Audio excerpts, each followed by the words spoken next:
Acting Middlesex captain Owen Morgan warmed up for England's forthcoming one-day series with Australia with a season's best 90 as his side defeated Leicestershire by 4 wickets with 10 balls to spare in their final YB40 match of the season at Lord's. Middlesex's other England man, Stephen Finn, was pulled for a 6 by Greg Smith in the game's 5th over as he and Josh Cobb opened up with a stand of 30 in the first 6 overs. Cobb made only half a dozen of those. He then drove Finn to Morgan at mid-off. But the Foxes kept on going through Ned Eckersley and Smith. The latter made the most of a short boundary on the mound stand side of the ground by striking his second maximum as his side made an encouraging start in a match which meant nothing as far as qualification for the semi-finals was concerned. Smith batted well for his 50, which was made off 61 balls, but he then sliced a hit off Ravi Patel to James Harris to depart with a total on 91 for 2 in the 20th over. Matt Boyce then used the fact that he's a left-hander to put Patel over the short boundary, while Eckersley continued his run of good scores of late by making a half-century against a side he has represented at second-team level.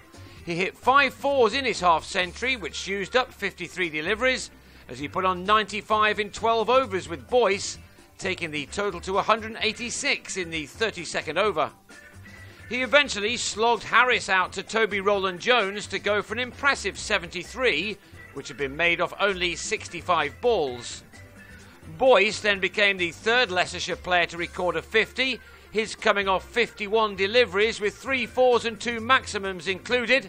He took the total to 215 with 4 overs remaining to give his side a good chance of setting a testing target for the hosts.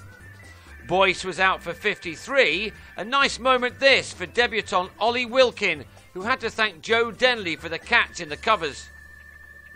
Wilkin had more reason to smile 4 balls later, as he also removed Michael Thornley, who nicked a ball he tried to hit into the Thames to John Simpson. Leicestershire started to stumble towards the end of their innings. Rob Taylor found Wilkin in the deep off Rowland-Jones. Ben Rain gave Morgan his second catch off the bowling of Patel, for whom that was his second wicket. And Shiv Thakur swung Harris to Finn at the start of the last over, one which turned out to be very expensive. A slow over rate added 6 penalty runs to the score, and Tom Wells, a young man who loves to clear the boundary, did just that not once but twice in the last over.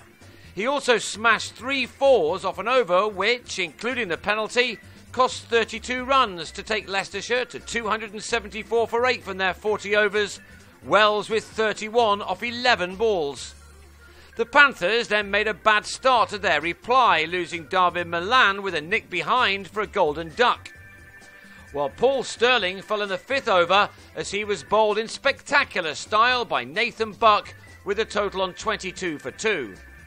But the home side gave themselves a chance with a 3rd wicket partnership of 72 in 11 overs between Denley and Morgan, who both wanted to finish off this competition with some success.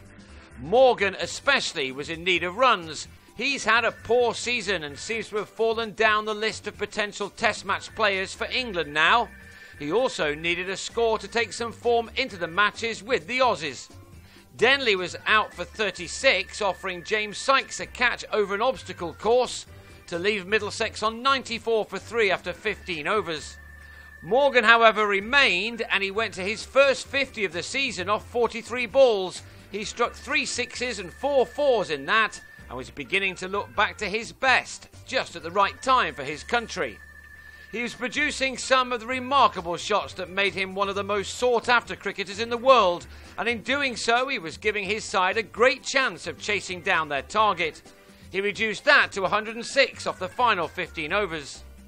But just when it looked as if he was going to score a big 100, he used the wrong part of his bat to scoop a catch to Smith off Thakur, who enjoyed the moment clearly. 22 runs later, Adam Voges, in his final innings for the county, went in a similar manner to Morgan.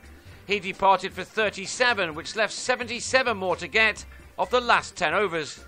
Simpson then grabbed the reins, finding the boundaries just when he needed to, as he dominated an important 6th wicket partnership with Wilkin, which put on 60 of the runs required in 7 overs. This pair had just about got the job done, only for Wilkin to cut a ball from Buck to Rain at third man after making a runner ball 20. But he'd almost taken his side home.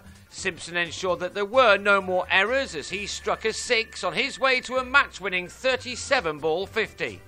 Back-to-back 4s at the start of the penultimate over then took his side over the line. A fantastic chase with Simpson ending unbeaten on 58 as Middlesex made it with time to spare. It was a great way for them to finish off what has been an improved campaign this year. They ended third in their group, only one win behind the winners Somerset, while Leicestershire folded after a very good start. Middlesex now turn their attentions back to Championship cricket. They have a big game against Somerset at Lord's starting on Wednesday, while Leicestershire head home to take on Worcestershire.